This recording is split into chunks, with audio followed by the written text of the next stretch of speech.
I don't know how I should start. I don't even know where to start. All right, before I found Christ, like I really didn't feel like I was worth anything. Like everything I did, like I felt like everything that happens, I feel like it was always my fault. And when I was born, I was just a happy, funny kid. I always wanted to smile and make people laugh. It's been a long 18 years. Had a little rough spots, but found the light at the end. I was born into a really big family, not necessarily Christian, everyone. At least what was around me wasn't really Christian, but it would seem like that in church. It all began when I lived in Louisville, Mississippi. My house had got burnt down and I had to move to Rock Island. I live with my mom, and I really don't have a father figure in my life, so that's been kind of hard. I didn't really know if religion was even my thing. I just thought I'd try it out, see what it was all about. And I thought I'd test it a little bit. My mom's dad wasn't such as the family type of guy, but he really gave us a place to live and stay. Like, I've never had clothes that were mine. Like, all the stuff I had was burnt in my house. But every night before me and my sister and mom went to bed, we would get on our knees and we would pray. We did everything together. Rode bikes down the street, went to the pool, and then we started stealing. But most of the time when I did some things, I knew it was wrong, but at one point I just stopped caring. At the time when I was born, I had a father. I don't remember anything about him at all. I just heard that he was there. We kept praying every night, but at that time I didn't know who or what or God or whatever he sent us for. I was at the mall and I ended up being arrested for shoplifting. I was innocent of the shoplifting, but I was still arrested for possession of stolen property. Then when I grew a little bit older, I just stopped going to church and started pursuing my own life, thinking everything was about me. Every time I went, I didn't really want to go because I didn't know what it meant to be a Christian, or I didn't know anything that the pastor was talking about. And the first people that my parents called were the staff at Christian Friendliness. They helped out a lot, and they showed me that God was putting me to the test right then and there. Felt like they're all having sex and out drinking and stuff, and I felt like I want to do that too. You know, I want to be cool too. As the years went by, people continued talking stuff about me. Random people just saying stuff, people I didn't even know, saying that dude's ugly.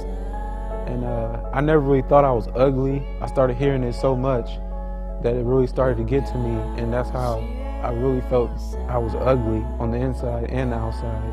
I've been through hard times in my life. Like, I've had a lot of low points. There's not very many high times that I could think of. Like, I would steal, I would lie, I would cheat and do anything. I can recall there was this time I stole money from my own sister's purse. There was just abuse, physically, emotionally, everything. She just was horrible. Like, she just didn't care about us. She didn't treat us. She didn't feed us. She wasn't there with us, hardly ever. I thought about killing myself one time, but then something inside was like, don't do it, because you're way more important than what those people are saying. I got into sex, felt like I was the man, because I wasn't a little virgin no more. And my dad, he was an alcoholic, and I would go home to an alcoholic who would beat on my mom. I didn't like it at all. Every day, I would just go to my room, and I remember my grandma telling me that just pray to God and everything will get better. Every day I used to pray, and nothing seemed to get better. I started partying every Friday and Saturday, lying to my parents about where I was. getting completely drunk, not knowing what I was doing. I would always blame myself for everything. And there's been times when, like, I just felt like ending my life and not being here anymore, because I know that if I wasn't here, then things would be better for other people. When I moved in with my mom, I was still young, but as I was growing up, I just started hating her just because her not being there. We never had like a relationship where I can go talk to her about anything. I can just look at her and she would just tell me that I was nothing. I was supposed to not be born. I just didn't know moms can do that. And I started leading into the wrong paths.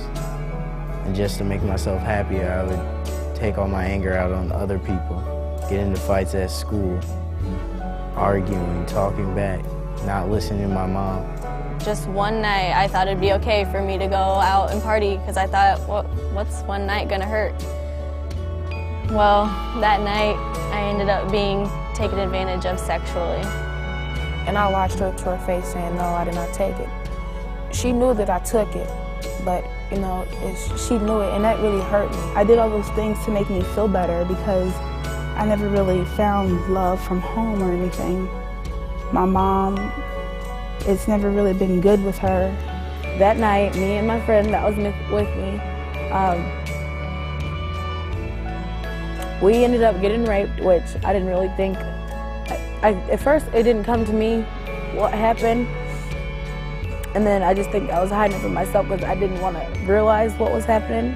At this point in my life, I didn't really have any faith. I didn't care. I didn't care for God at all. I think I just kept on losing pieces of me, and I just thought I would never get them back. It took the one worst thing that could have happened to me to completely realize that I needed to give my life to Christ. Even though I was clowning around trying not to listen, I know I could still hear the words from Chris's mouth telling us stories about the stuff that he went through. And it just related to me a lot of all the anger that built up into me, all the anger that he had also, and his stories and the sadness. And I also felt it. And it just made me so sad inside that I did all this stuff. I'm gonna keep on that track because I think Christ is always trying to talk to me. I think he's always there trying to get through to me. I feel like that I'm one of his ones, that he wants to make it. I want to share God's love to other people because there's a lot of people who's like me who think that nobody cares about them and that God's not there. And I thought me coming or going anywhere, like going to church or coming to work at CF, like I thought I was doing somebody else a favor. Like I thought I was helping them. And what I didn't realize the whole time was that they were the one that was helping me. I really found Christ this summer before camp started, like a little bit before it, Christian friendliness. It's really helped me. It showed me a different perspective on life and everything. And I got saved, and it just changed my whole life around. I stopped doing all the bad stuff that I used to do, stealing and all that. I was seeing all these kids that I was a role model to, all the people who loved me, being hurt by the bad choices I was making by drinking and partying and lying. It really hit home, and so I dropped all of it. I dropped all of it for God. I don't steal no more, I don't cheat no more, don't lie no more. You know, I've repented, I've asked God to forgive me for my sins. But is Christ there to come back and save me every time? Every time I feel like something bad's going to happen, he's always there to back me up. That's what CF did. It made me realize that I needed God more than I thought. And it just showed me all the things that I can do and everything that I can be. And it just inspired me. I decided there was no more falling through. It's not just a phase, faith. It's my life. And ever since then, I've completely given my life to Christ. I'm Mary Copeland, and Christ is my hope. My name is Stephen Dwayne Claiborne Jr., and Christ is my hope. my name is Alexis Dupree, and Christ is my hope. Corey Holloway, and Christ is my hope. I am Kiwi Porter, and Christ is my hope. I am Jerome Thomas, and Christ has given me hope. I'm Andreas Muscavelli, and Jesus is my hope.